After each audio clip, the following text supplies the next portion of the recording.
Valores del Campo, una visión de la realidad argentina. Conducción, Fernando Estrada. Con la tarjeta Procampo de Banco Provincia, disfruta de grandes beneficios. En los remates de Hacienda, en la compra de combustibles, agroquímicos, fertilizantes y muchos más. Adquirila con mínimos requisitos, a tasas especiales y con la mejor financiación. Banco Provincia, el banco de las y los bonaerenses. En OMINT cumplimos 55 años, en los que siempre fuimos renovando nuestros servicios, porque para cuidar tu salud no podemos quedarnos en el tiempo. OMINT, experiencia para lo que sigue. Superintendencia de Servicios de Salud, órgano de control de las empresas de medicina prepaga, www.sssalud.gov.ar, 0800-222-7583, Registro Nacional de Entidades de Medicina Prepaga número 1336. Kroll, baja el colesterol. Aceite de canola Kroll reduce el colesterol. Kroll, el aceite ecológico. Activa tu carrera. Lidera tu futuro.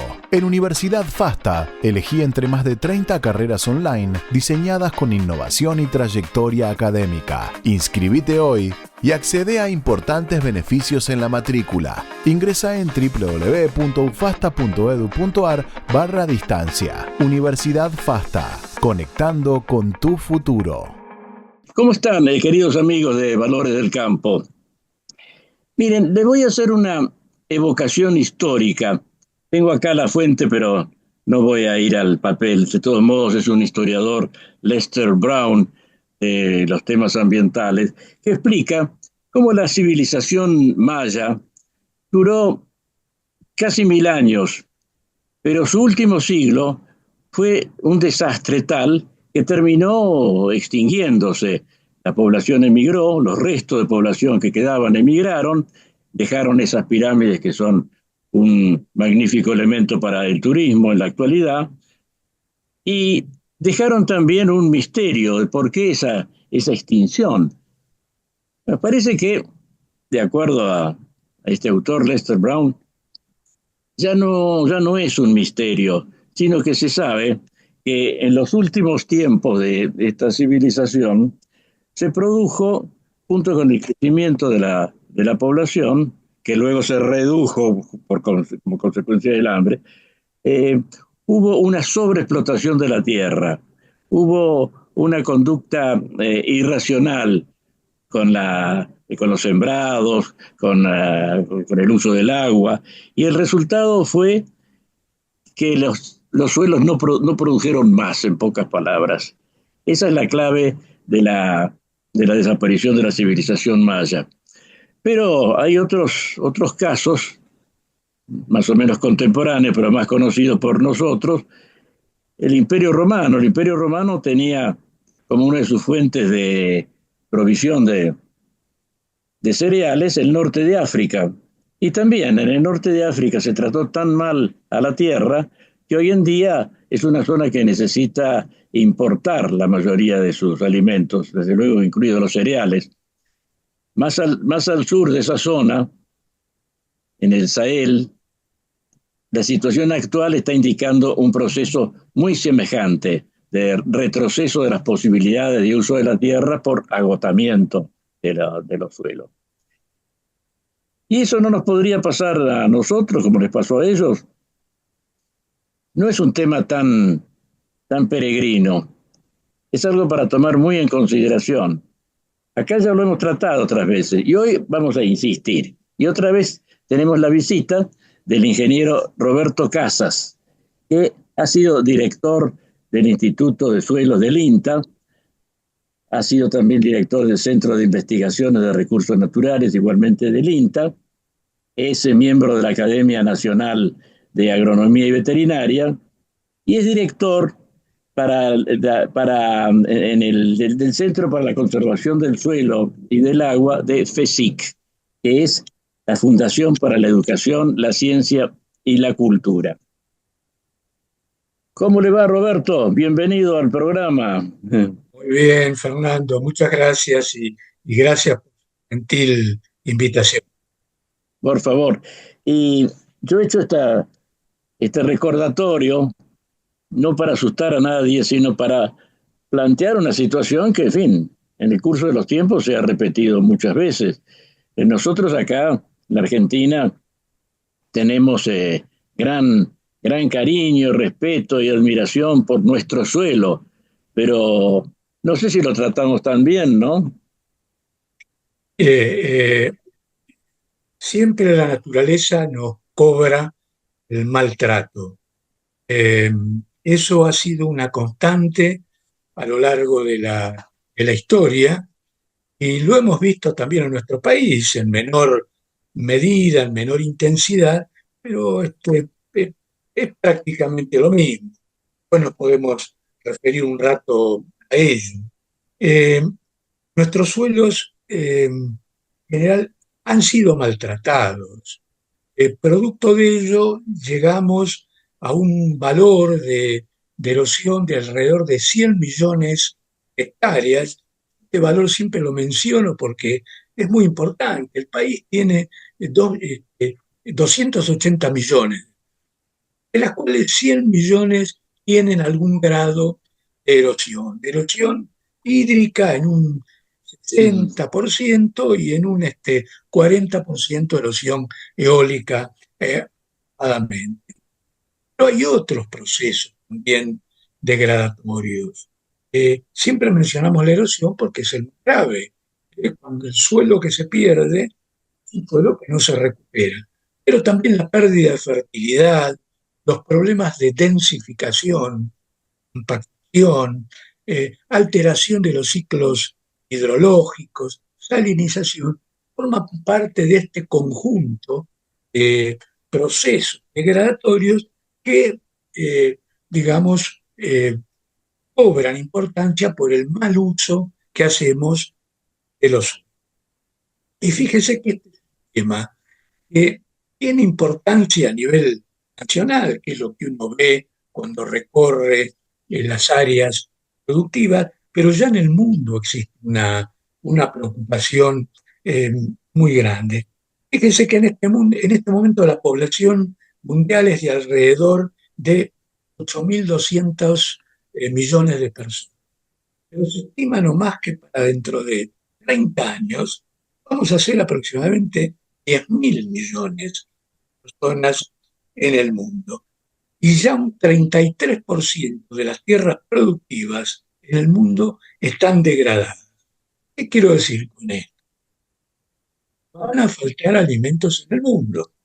Argentina es un país que está dotada de los mejores suelos a nivel mundial. Entonces, ¿cuál es la conclusión? Los tenemos que cuidar. Tenemos que obrar con mucha inteligencia, porque eso va a continuar siendo realmente un pilar para la economía argentina. Y además es un tema ético. No podemos continuar deteriorando los suelos. Sí, sí, desde luego. Ético por muchos motivos. En primer lugar, me parece por esa necesidad de subvenir a las futuras, a los futuros requerimientos de alimentos. Y también porque la destrucción de algo casi tan sagrado, aunque con un sentido laico, como es el recurso natural, es inadmisible. Sin llegar a extremos como es la actual defensa de los derechos de la naturaleza, es evidente que la naturaleza es una realidad que no se puede moralmente agredir. Ahora, ¿usted cree Roberto, que en los suelos argentinos, evidentemente sí, nos dice, pero hay una situación de riesgo como para que no pueda la Argentina continuar con este gran impulso que ha adquirido en los 40 años más recientes, que ha multiplicado su producción varias veces? El riesgo siempre está. Piense que ha habido cambios en el uso del suelo muy importante en los últimos 30 años, 35 años. Para darle una cifra nomás, se deforestaron en este periodo 7 millones de hectáreas de bosques nativos. Sumamos los pastizales rurales que convirtieron a la agricultura más de 10 millones de hectáreas. Por supuesto, que gran parte de estos suelos están ubicados en ambientes ágiles. Con la expansión de la agricultura, la expansión de la frontera agropecuaria, fue avanzando hacia ambientes cada vez más ágiles, ¿cierto? Bueno, eso hace que cuando ponemos en producción esos suelos, realmente baja la materia orgánica en poco tiempo, los suelos sin cobertura comienzan a erosionarse, muchos de estos suelos son de texturas hermosas, como ocurre en Santiago del Estero, en Chaco, compactan fácilmente. Ha sido uno de los grandes factores de la degradación de los suelos en nuestro país. El cambio de uso del suelo. Por supuesto, unido a varios factores, como es la irrupción de los fondos de inversión en estas áreas, se montaban para grandes emprendimientos pecuarios y de la mano de la soja transgénica, del maíz BT, unido a a la mejoría en las comunicaciones, bueno, esas áreas realmente se convirtieron de áreas de bosques nativos, en áreas agrícolas, con un deterioro muy fuerte de los suelos. En el área agrícola tradicional de la región pampeana, hemos tenido también un cambio en la modalidad de utilización del suelo. Piense que históricamente los sistemas, estoy hablando ya por la década de los 70 hasta los 70, lo pasado, predominaban los sistemas mixtos de utilización del suelo. Y había un periodo agrícola y un periodo luego de pastura. El periodo agrícola consumía la fertilidad del suelo, el trigo, el maíz, el sorgo, y luego había un periodo de recomposición. Era la etapa de los años 70, eso cambió radicalmente con la irrupción de la soja, los buenos precios de la soja, y fueron transformando estos sistemas mixtos en sistemas agrícolas y prácticamente en monocultivo. Y digamos, yo no tengo nada contra la soja. La soja es un cultivo extraordinario. Para la soja hay que hacerla en rotación con gramíneas, trigo, como el maíz, porque como monocultivo deja poco rastrojo, deja descubierto el suelo y esos suelos se degradan, se erosionan.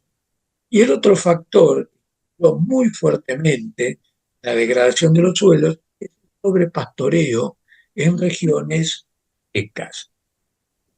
La agricultura fue avanzando en la región pampeana, en los mejores suelos, y entonces la ganadería se fue corriendo hacia ambientes, como comentaba antes, los ambientes donde el suelo queda descubierto, queda expuesto a esos explosivos y a la opción por, como dije, son ambientes muy...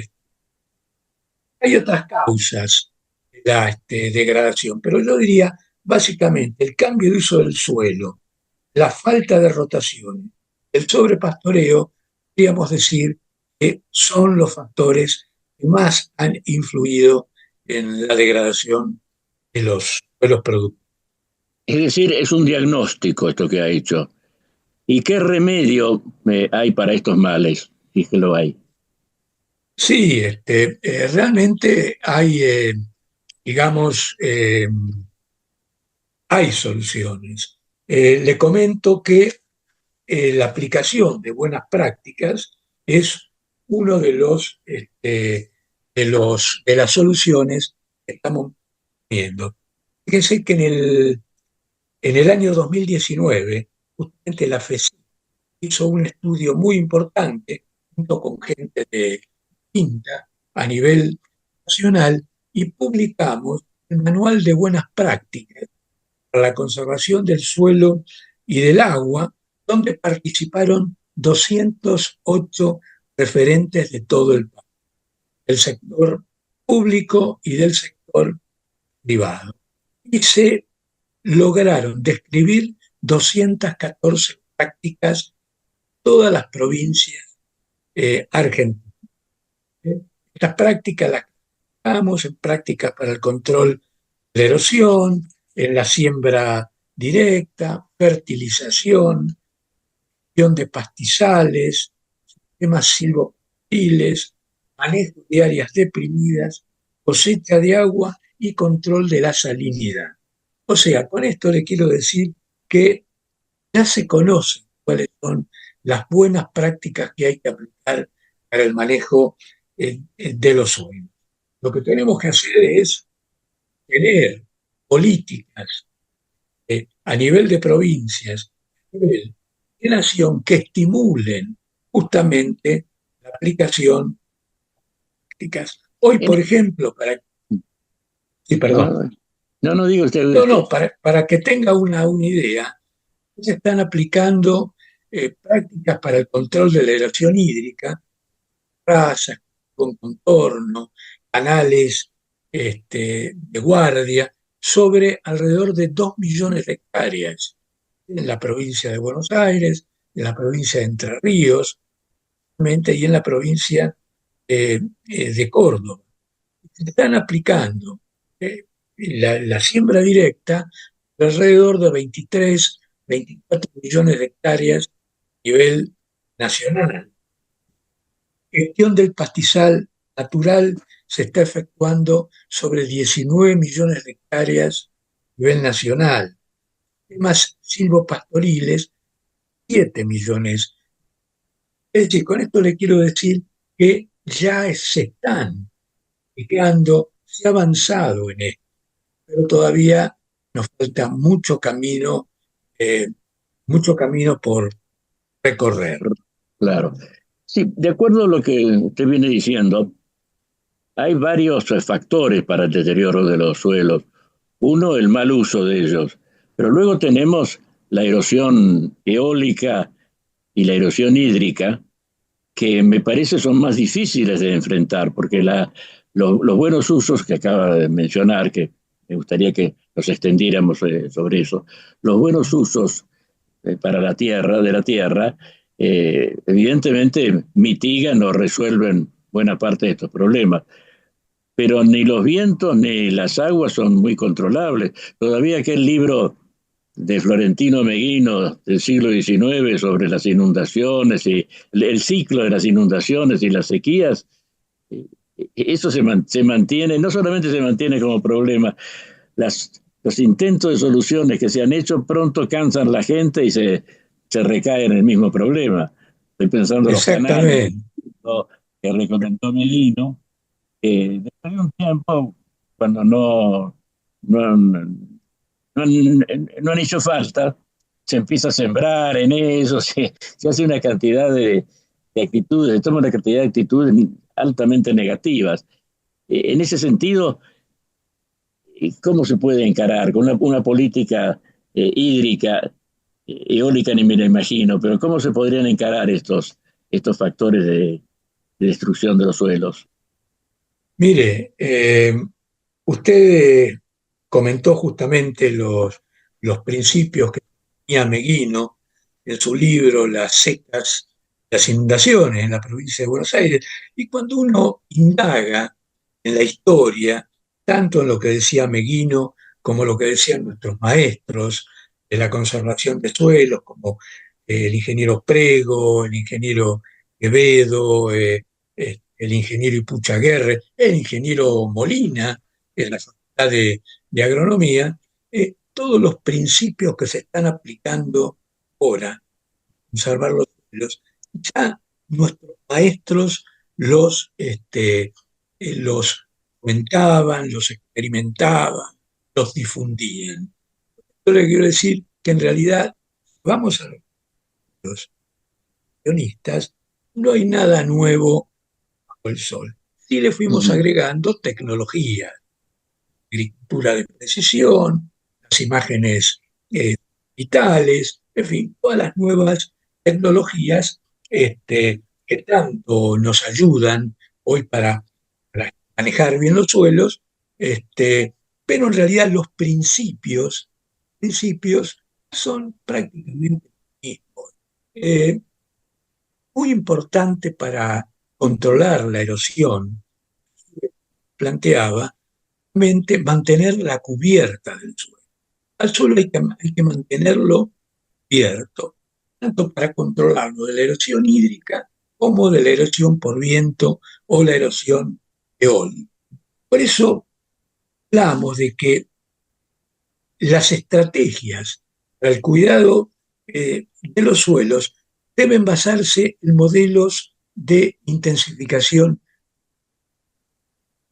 Suena tan rimbombante que es. Bueno, básicamente consiste en mantener siempre el suelo cubierto, mantenerlo productivo y tratar de producir la máxima cantidad de biomasa por unidad de suelo. Que antes, en la antigüedad, usted recuerda de hacer barbetos, hacer descansar el suelo. Está demostrado por las nuevas experiencias, los nuevos resultados, viendo que al suelo hay que mantenerlo en continua producción, generando materia orgánica, secuestrando carbono y cubriendo fundamentalmente. De esta forma se incrementa el contenido de materia orgánica en el suelo, damos carbono en el suelo, y de esta forma evitamos la degradación del suelo, tanto la erosión como también procesos. Un problema que tenemos es prácticamente crónico, que hay muy baja reposición de nutrientes. Nosotros hablamos de incrementar la producción de nuestros más productivos, tratando de llegar a las 200 millones de toneladas. Otros hablan aún más. Se puede llegar perfectamente. Pero tenemos que aplicar la tecnología conocida, y una de ellas es cerrar las brechas productivas que todavía los cultivos pueden rendir. Y una de las claves, además de mantener los contenidos de materia orgánica o aumentarlos, evitar la erosión, manteniendo la cubierta de los suelos, es también reponer nutrientes. Estamos reponiendo en este momento e históricamente menos del 50% de lo que extraen los cultivos. Se repone algo más de fósforo, algo más de nitrógeno. Hay elementos, el calcio o el azufre, ni hablar del potasio, prácticamente no se repone o es muy poco. Entonces, siempre tenemos un balance negativo en los extraen evidentemente nutrientes de la solución del suelo, y el suelo, desde sus partículas, y ya básicamente va reponiendo esos minerales a la solución del suelo. Una cuenta bancaria tenemos en el suelo. ¿Qué ocurre? Eso se termina. Ética. Cada vez tienen un mayor potencial de rendimiento, necesariamente tenemos que efectuar la reposición de los suelos. O sea que las estrategias básicamente de cuidado del suelo pasarían en mejorar la rotación de cultivos, tratar de reducir las brechas productivas, mejorando la reposición de nutrientes, mejorando la rotación de manera que, incluyendo gramíneas en la rotación que dejan mayor cantidad de residuos, incrementen los contenidos de materia orgánica. Y por supuesto, todo esto agregaría que deberíamos evitar la reconversión de nuevas tierras mediante el desmontes. Hay que tratar de pararlos, frenarlos, que ya estamos cada vez desmontando, habilitando ambientes más frágiles a base de un río. Y eso tiene un costo. El costo es la erosión de estos ambientes y el deterioro de los suelos. En algunos casos, esos avances sobre zonas boscosas dan resultado por un tiempo, nada más. Eso ha sucedido, en fin, hay más datos acerca de la selva amazónica, donde se ha deforestado para agricultura, dura un tiempo la tierra, luego se utiliza para ganadería, pero finalmente tienen un grado de aridez esas tierras irrecuperables. Eh, ese fenómeno, Sí. sí, ese fenómeno está demostrando que no todas las tierras son propias para la expansión de la agricultura. Hay calidades o falta de calidades intrínsecas que pueden hacer que en definitiva, hasta desde el punto de vista económico, resulte un mal negocio. Sí, es correcto lo que usted plantea. Yo diría que es un tema clave. Por eso estamos comentando que, digamos, habría que ya tratar de frenar los nuevos desmontes que se continúan haciendo. Eh, digamos, la tasa de desmontes histórica en la República Argentina, le estoy diciendo entre los años 70 del siglo pasado hasta el 2010, 2005, 2010, osciló entre 250.000 y 300.000 hectáreas por año, cual una barbaridad, ¿no? Eso fue disminuyendo la superficie boscosa argentina de una manera muy grande. Piense que Argentina llegó a tener el primer censo forestal que se hizo en el año 1914, llegó a tener 105 millones de hectáreas de bosque. Los escritos de la época colonial hablan hasta de 160, pero el primer censo habla de 105 millones de hectáreas. En la década de los 50, el censo que hizo hablaba de 60 millones de hectáreas. 105 ¿va? Y el último censo hizo estimaciones, hablan ya de entre 28 y 30 millones. O sea, de 60 bajamos nuevamente a la mitad, a 30. El ritmo de desmonte al que tuvimos en los años 70 del siglo pasado y el año 2010 de y se aprobó la Ley de Ordenamiento Territorial de Bosques Nativos, con lo cual se limitaba a nivel de las provincias dueñas de los naturales, se limitaba fuertemente el desmonte. Y ahí cayó de 250, 200.000 hectáreas año, 150.000 hectáreas, 120, 50.000. Igual es una cifra muy alta. Estos bosques ya están ubicados en ambientes realmente de una elevada fragilidad, y que esto hay que tratar de evitarlo. Una de las prácticas que estoy viendo mucho en el país son la utilización de sistemas silvopastoriles.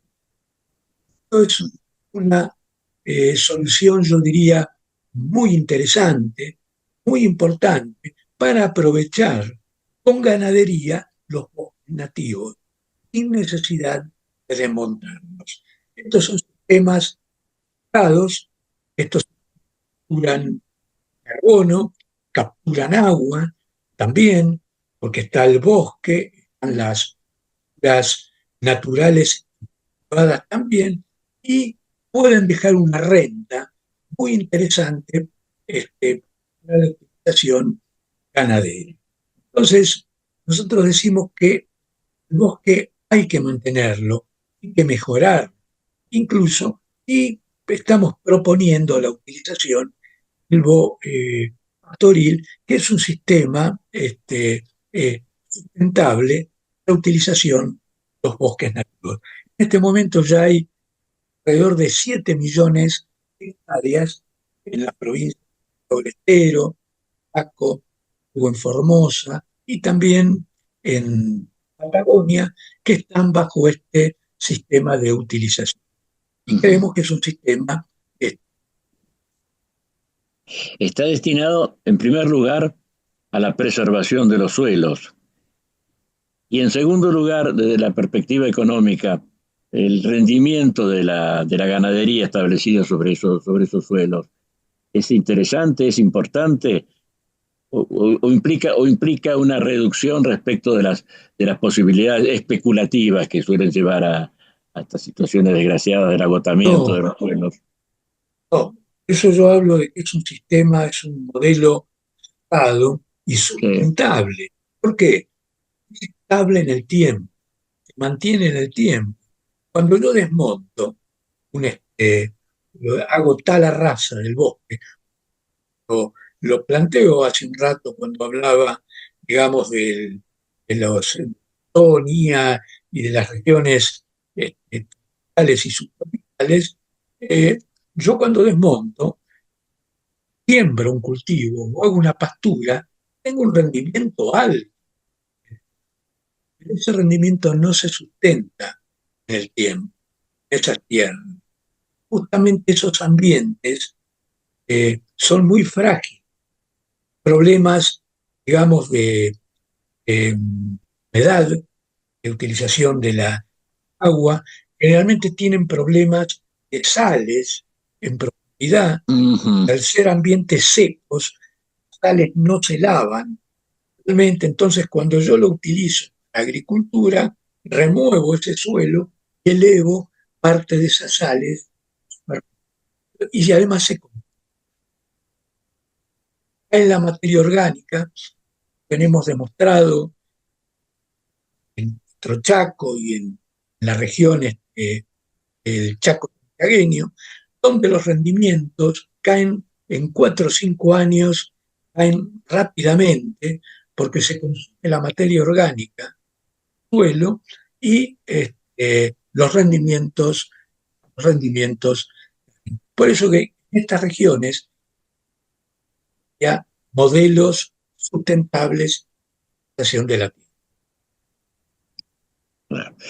Hay otra alternativa de la que se está hablando, sobre todo en medios internacionales, de que los países como el nuestro, que tienen zonas boscosas considerables, se encuentran con que en los foros internacionales se dice que no hay que tocar los bosques ni las selvas para no cambiar, para no contaminar más la atmósfera en definitiva y contribuir así al cambio climático.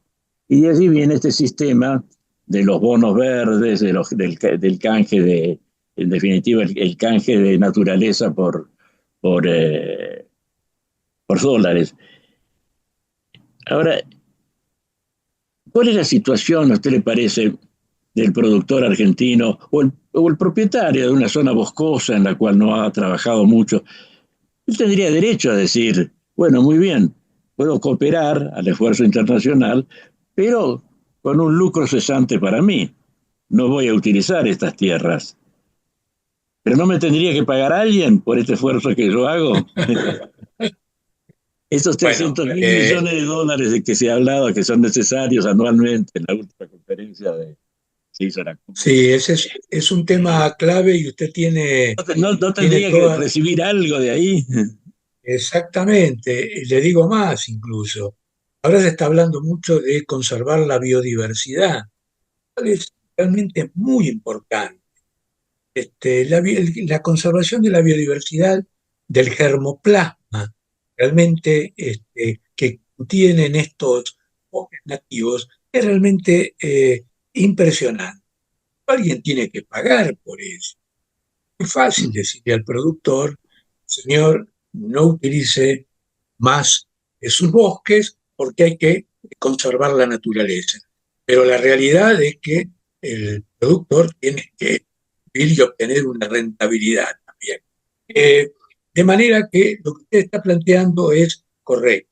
Cuando nosotros planteamos la utilización de sistemas silvopastoriles, estamos pensando un poco en una estrategia de ese tipo: conservar la naturaleza, no desmontar, para la biodiversidad, pero también efectuar una utilización económica. Eso implica acción ganadera con culturas naturales o cultivadas dentro del bosque, y también la extracción de madera, una extracción controlada. Es más, a veces cuando los suelos son buenos y están ubicados en áreas no tan secas, diría subhúmedas, hasta se pueden hacer planteos agros, destinar una parte a la agricultura, franjas de utilización agrícola, y el resto utilizarlo para extracción de madera y para ganadería. Todo eso es perfectamente factible, ya está demostrado. En nuestro manual están descritas las prácticas. Y se habla el área donde se está aplicando, todo eso es perfectamente factible. En este sentido, le digo también que ya hay provincias, la provincia de Entre Ríos, que tiene una ley de suelo, una ley, una ley muy buena, una ley muy exitosa, que justamente compensa a los productores por mantener el bosque, por mantener la biodiversidad y por hacer uso silvopastoril de los bosques. O sea que esto es perfectamente factible. Lo que tenemos que hacer es ordenar, tener legislación a nivel nacional y a nivel de las provincias. Eso es fundamental. En este orden, la ley de bosques tiene bastante significación, pero me parece que hay muchas demoras en su reglamentación y más todavía en su aplicación. ¿Tienen noticias a este respecto? Y mire, la ley de bosques ha sido un avance muy muy importante. La ley de ordenamiento de los bosques nativos.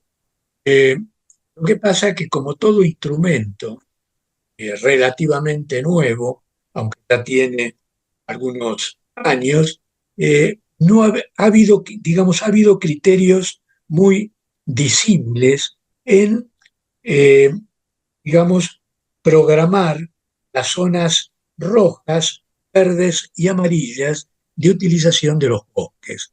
Las zonas verdes son las que se pueden desmontar, amarillas son las que se puede hacer un manejo, digamos, presentando planes a la provincia, entre ellos el manejo silvopastoril, del cual estuvimos hablando, y las zonas rojas son las que no se pueden, es de alto valor ecológico y no se pueden tocar. Bueno, lo que ocurre cuando uno ve los mapas provinciales, los límites provinciales, ve que los criterios que han seleccionado estas áreas verdes, amarillas y rojas han sido distintos. A veces el límite provincial marca la diferencia entre un límite amarillo y rojo, o verde y amarillo. Quiere decir que han utilizado criterios diferentes.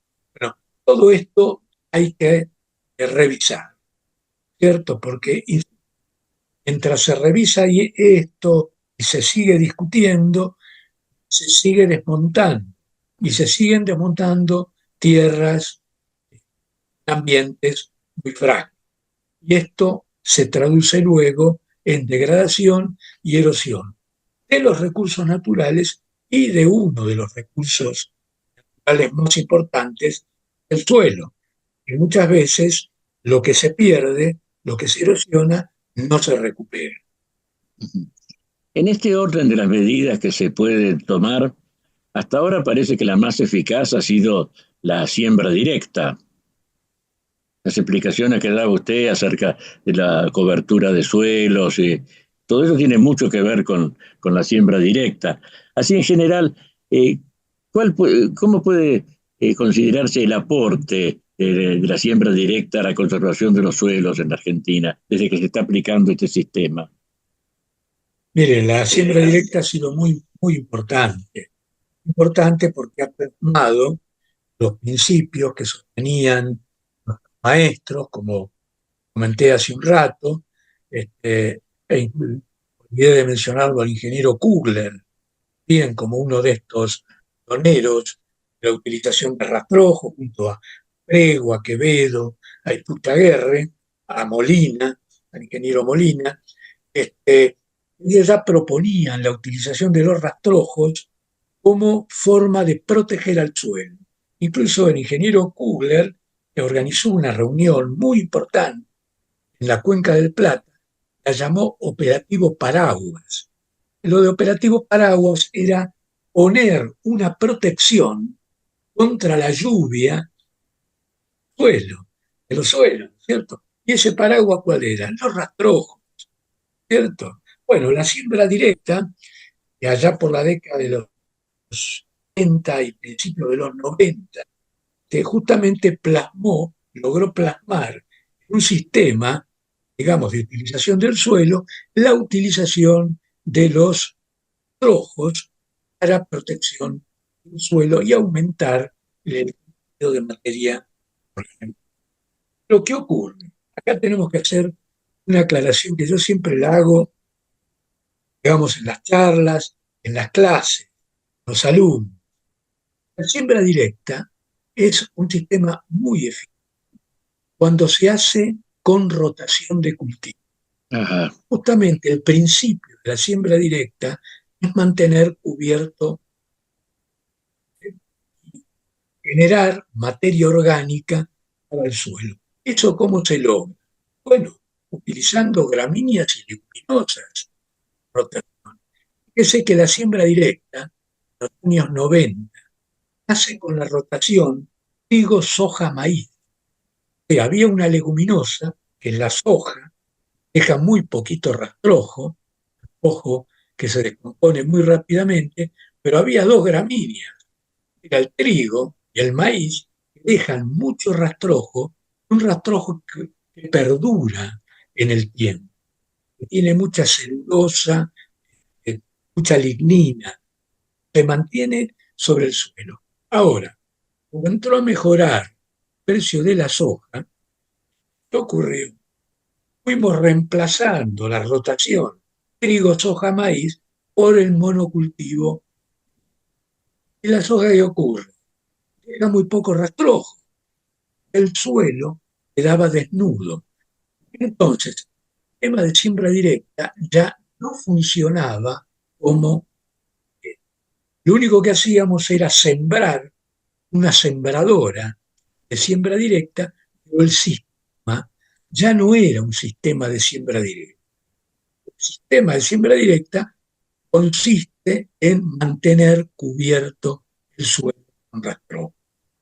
Afortunadamente, en los últimos años, con la mejoría, digamos, del potencial productivo de maíz, se está comenzando a volver a la rotación soja, trigo, soja, maíz, soja, maíz. Y eso es muy bueno para los... Además, la siembra directa ha tenido un inconveniente con la aparición de malezas tolerantes al glifosato, como el yuyo colorado y la rama negra. Eso hace que para eliminar estas malezas resistentes, el productor tenga que arar, tenga que disquear, con lo cual se rompe el modelo de siembra directa. La siembra directa en no tocar suelo durante de muchos años, Sí, sí. de décadas. En este Pero aspecto, bueno, respondiendo a su... oh, los perdón. los agroquímicos no han logrado eliminar ese tipo de parásitos, en definitiva. No, las malezas resistentes no las elimina el glifosato, entonces el productor tiene que recurrir a la labranza mecánica, que es justamente lo que queríamos evitar con el modelo de siembra directa. Pero respondiendo a su pregunta inicial, sí, la siembra directa ha sido muy importante para la conservación de los suelos, que ha mejorado la cobertura del suelo y ha mejorado la incorporación de materia orgánica. Ujú. Por otra parte, que también le quiero preguntar, la siembra directa cumple esa función de cobertura, pero ejerce también algún tipo de acción química por los nutrientes, por el nitrógeno que pueda contener, por las reacciones que se puedan ir dando a través de la humedad, de las lluvias incorporadas durante el periodo de preparación para el cultivo. Hay un cambio químico en el suelo. Mire, la siembra directa aumenta el contenido de materia orgánica. Bueno, eso lo hemos visto. Estamos hablando siempre de la siembra directa bien hecha, con rotación de cultivos. Sí, sí, desde luego, Yo, desde yo luego. siempre lo aclaro esto, porque hemos visto los dos casos. La siembra directa sin rotación no sirve, no funciona. La siembra directa con rotación de cultivos es muy buena porque además de mantener cubierto el suelo, incorpora materia orgánica al suelo y mejora la estructura. Entonces, al mejorar la estructura, es notable cómo mejora, por ejemplo, la dinámica del agua en el suelo. En años secos, suelos que estaban en siembra directa con rotación de cultivos, con una buena estructura, tenían un buen contenido, mantenían en profundidad un buen contenido hídrico. Mientras que aquellos suelos directa, con monocultivo, estaban compactados, el agua no penetraba, las raíces no podían explorar la profundidad del suelo y ahí no funciona. Pero digamos, con rotación de cultivos, la siembra directa mejora la dinámica del agua y también mejora la nutrición de los. Es cierto que para reducir las brechas productivas, es decir, para aumentar la productividad del suelo, tenemos que reponer nutrientes. Fertilización con nitrógeno, con fósforo, con azufre es fundamental. En los últimos años ya se está incorporando micronutrientes, bien como el boro, el zinc, que son muy importantes para la reducción de las brechas. Mucha de esta actividad ha tenido su origen en lo privado. Y volviendo al tema de una legislación, que usted dice que en algunas provincias hay legislación ejemplar, en el orden nacional, aparte también de esa ley de bosques que hemos comentado, en el orden nacional, ¿qué es conveniente hacer? ¿Y qué previsiones debería tener una ley que se ocupe de la conservación de los suelos? Mire, Fernando, tuvimos una ley de conservación de suelos que todavía está vigente, está desfinanciada, que es la ley 22.428 de fomento a la conservación de suelos. Esta ley se sancionó en el año 1981 y funcionó entre el 1982 al 88, 89. Y realmente fue una ley extraordinaria. Esta ley, digamos, las provincias que adherían formaban distritos de conservación de suelos que agrupaban voluntariamente productores y el Estado subsidiaba prácticas de conservación cultivaba terrazas, cultivo en contorno, este, eh, em, curas, con una serie de prácticas, canales, De la protección. investigación y docencia. Exactamente, había también áreas de experimentación, pero los productores que aplicaban la tecnología conservacionista recibían subsidios del Estado por varios años. Esto permitió efectuar, pero proteger alrededor de 3 millones de hectáreas activamente con prácticas y además generó un ambiente conservacionista muy importante, hubo mucha capacitación, técnicos, capacitación de productores, solamente una ley modelo. Finalmente se desfinanció en el año 89 y nunca más recuperamos la Ley Nacional de Conservación de Suelo. Afortunadamente, algunas provincias, como Entre Ríos, Córdoba, tienen leyes provinciales que están funcionando muy bien. La provincia de Entre Ríos ha tenido una política de Estado que ya tiene más de 50 años, indicando conservación de suelos. La ley provincial que tiene Entre Ríos se basa en una reducción del impuesto inmobiliario rural de los productores. Fíjese qué sencillo es Así es. esto para aquellos productores que aplican tecnología conservacionista. Finalmente, la provincia de Entre Ríos ya tiene más de 600.000 hectáreas con terrazas, culturas, preservando los bosques nativos, con rotación de cultivos, con una serie de prácticas que son, tienen algún tipo de compensación mediante una reducción del impuesto inmobiliario. En la provincia de Córdoba, un poco más tarde, el año 2001, también hubo una ley de conservación de suelo que hoy está funcionando muy bien, con distritos integrados de suelos que están protegiendo de alrededor de 2,5 millones de hectáreas en toda la provincia. Son modelos para imitar y para implementar en el resto del país. Pero deberíamos tener una ley nacional que sirva de motor, de estímulo a las provincias para que vayan adhiriendo a este tipo de modelos de conservación.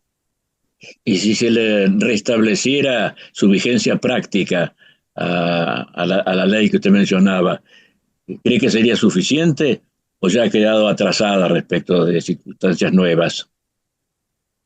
Hoy en día pensar en subsidios es difícil, ¿cierto? Es difícil pensar en subsidios por parte del Estado, pero esta ley, como le digo, puede motorizar a las distintas provincias para que adhieran y que cada una genere el estímulo que crea más conveniente. Ya le digo, tanto Córdoba como Entre Ríos lo hacen con el impuesto mobiliario. Pueden ser también créditos blandos, compartir maquinaria entre grupos de productores, maquinaria que puede ceder, prestar el gobierno provincial. Mire, hay muchas formas, pero realmente tenemos que ponernos, trabajar desde Nación en estimular este tipo de leyes y de actividades, porque si no, los suelos van a seguir erosionando. Sí, no podemos esperar a eso. Roberto, muchísimas gracias por esta colaboración tan útil.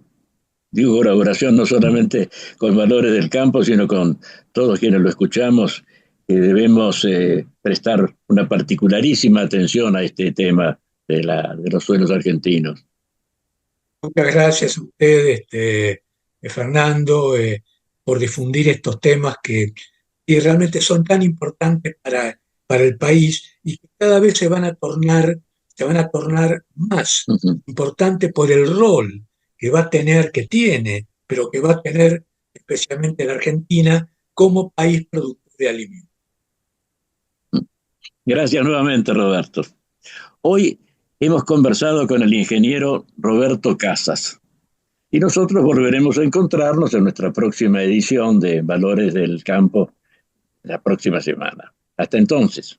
Con la tarjeta Procampo de Banco Provincia, disfruta de grandes beneficios en los remates de Hacienda, en la compra de combustibles, agroquímicos, fertilizantes y muchos más. Adquirila con mínimos requisitos, a tasas especiales y con la mejor financiación. Banco Provincia, el banco de las y los bonaerenses. En Omint cumplimos 55 años, en los que siempre fuimos renovando nuestros servicios, porque para cuidar tu salud no podemos quedarnos en el tiempo. Omint, experiencia para lo que sigue. Superintendencia de Servicios de Salud, órgano de control de las empresas de medicina prepaga, www.sssalud.gov.ar, 0800-222-72583, Registro Nacional de Entidades de Medicina Prepaga número 1336. Kroll, Kroll, Kroll, baja el colesterol. Aceite de canola Kroll reduce el colesterol. Kroll, el aceite ecológico. Activa tu carrera. Lidera tu futuro. En Universidad FASTA, elegí entre más de 30 carreras online diseñadas con innovación y trayectoria académica. Inscribite hoy y accede a importantes beneficios en la matrícula. Ingresa en www.ufasta.edu.ar/distancia. Universidad FASTA, conectando con tu futuro.